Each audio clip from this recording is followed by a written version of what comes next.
ডিগবৈত Assam oil সংমণ্ডলৰ বিৰুদ্ধে সৰব কৃষক মুক্তি সংগ্ৰাম সমিতি।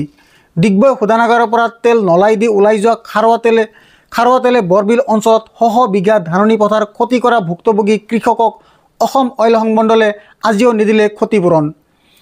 চলিত বৰ্ষৰ জুলাই মাহত ডিগবৈৰ আইঅচিৰ তেল নলাৰে শোধনাগাৰৰ পৰা তেল বৈ আহি শ বিঘা খেতি পথাৰ নষ্ট কৰিছিল। উল্লেখ্য, আইঅচিয়ে ক্ষতিগ্ৰস্ত পৰিয়ালক ক্ষতিপূৰণ দিয়াৰ প্ৰতিশ্ৰুতিও দিছিল যদিও কিন্তু আজি পৰ্যন্ত উক্ত ক্ষতিপূৰণ নিদি আভুৱা ভাৰিলে। তেল নলাইৰে দুয়োকাষে পকী গাৰ্ডৱাল নিৰ্মাণ কৰি দিয়াৰ দাবী জনায় কৃষক মুক্তি সংগ্ৰাম সমিতিৰ কেন্দ্ৰীয় সাধাৰণ সম্পাদক বিতু সোণোৱাল আৰু কেন্দ্ৰীয় সাংগঠনিক সম্পাদক উমানন্দ মুদৈ মৰাণে সংবাদমেলৰ জৰিয়তে আইঅচিৰ কৰ্তৃপক্ষক এসপ্তাহৰ সময়সীমা বান্ধি দিছে কৃষক মুক্তি সংগ্ৰাম সমিতিয়ে।